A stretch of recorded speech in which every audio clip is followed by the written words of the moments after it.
Hoy vamos a meternos de lleno en la transformación de uno de los personajes más complejos y fascinantes de toda la ciencia ficción, Paul Atreides. Vamos a analizar cómo un heredero, que en principio está condenado, acaba convirtiéndose en un profeta mesiánico. Y la clave, ojo, no es que cambie quién es, sino que expande su propio ser hasta formar una increíble trinidad. La historia de Paul, de hecho, empieza con una sentencia, tan corta como aterradora. Paul Atreides nace en una trampa. Y no es ninguna metáfora. Su propia existencia desde el segundo uno de su concepción ya es una pieza más en un juego milenario diseñado por otros. Así que empecemos por ahí, por esa trampa de nacimiento. Para poder entender la figura en la que se va a convertir, primero tenemos que entender la jaula en la que fue creado. Su linaje no es un privilegio, para nada, es una condena que ya venía escrita de antes. Y la clave de esa jaula es precisamente este concepto, el útero Bene Gesserit. A ver, no nos imaginemos un hogar, imaginemos una fábrica. Una matriz pervertida, sí, cuya función no es gestar individuos, sino forjar herramientas de poder. O sea, Paul no nace como persona, nace como el producto de un programa genético milenario. Es un arma con un propósito. Su propio nombre, Paul Atreides, es como la firma de ese contrato con un destino trágico. Y cuando su casa es aniquilada, Paul lo entiende con una claridad que asusta. Esto no ha sido mala suerte, no es un simple accidente. No, es el cumplimiento de un guión, la culminación de un patrón de destrucción que va ligado a su nombre, a su sangre. Pero es justo esa aniquilación total la que actúa como catalizador. Y así es como entramos en la metamorfosis del desierto. Porque solo cuando su mundo queda reducido a cenizas, solo entonces tiene la oportunidad de construir uno nuevo. Y lo hace desde dentro hacia afuera. Y aquí, el dolor más extremo y la pérdida más absoluta no lo destruyen, al contrario, se convierten en la gasolina de su transformación. Se queda sin nada, sin título, sin familia, sin futuro, y se enfrenta a la elección más básica que existe. O te aferras a la sombra de Paul Atreides y mueres, o ardes en la hoguera y renaces de tus propias cenizas. Y este contraste es fundamental para entenderlo todo. Por un lado tenemos el útero Bene Gesserit, que lo programa para ser una herramienta. Y por otro, el vientre del desierto, el Sietch de los Fremen, que no programa nada, sino que integra. El primero le imponía un ser, el segundo le obliga a forjarse un auténtico para poder sobrevivir. Este renacimiento no es cosa de magia, es un proceso psicológico brutal.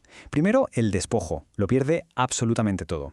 Después, la inmolación. El ego del príncipe Atreides tiene que morir. Luego, y este es el paso clave, la asimilación. No se trata de olvidar su pasado, sino de integrarlo, de usarlo como cimiento para poder ascender.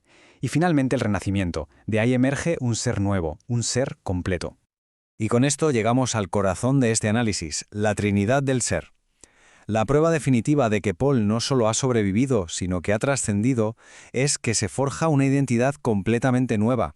Una consciencia expandida que está compuesta por tres facetas que coexisten en un solo ser.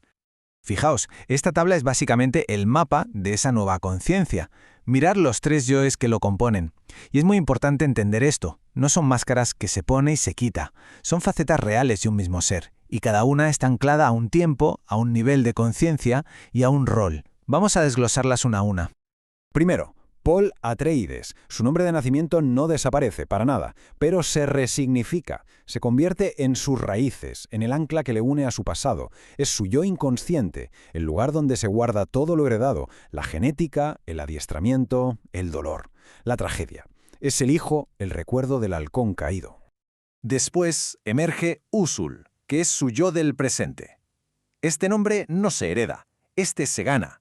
Es la prueba de su valía entre los Fremen, la base del pilar, un nombre que simboliza la fuerza y la estabilidad del aquí y el ahora. Es su conexión con la tierra, con su clan. Es el nombre de la intimidad, el que susurra Chani. Es el hombre.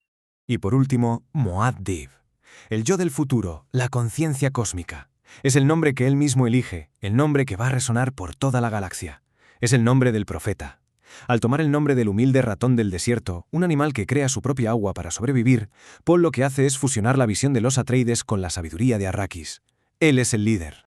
Así que la clave de su supervivencia no es escapar, es expandirse. No sale de la trampa borrando su nombre, sino trascendiéndolo. Deja de ser solo un Atreides, para convertirse en una trinidad viviente. El hijo que recuerda, el hombre que ama y el profeta que guía. Pero, y aquí es donde reside la gran tragedia de Dune. Toda ascensión proyecta una sombra. Y la luz del Mesías, de Muad'Dib, es tan cegadora que la sombra que arroja es apocalíptica. Vamos a ver el coste de esta increíble transformación. Porque toda ascensión crea abismos cada vez más profundos. Y la ironía es cruel. La identidad que él mismo forjó para ser libre, el mito de Muad'Dib, empieza a crecer sin control y amenaza con devorar al hombre, a Usul, y con borrar para siempre el recuerdo del hijo, de Paul.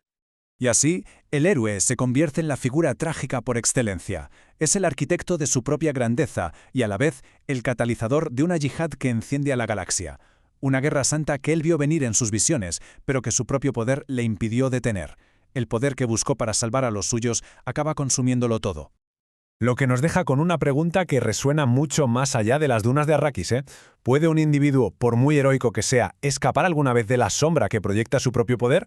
¿O al ascender tan alto es inevitable acabar siendo devorado por ella?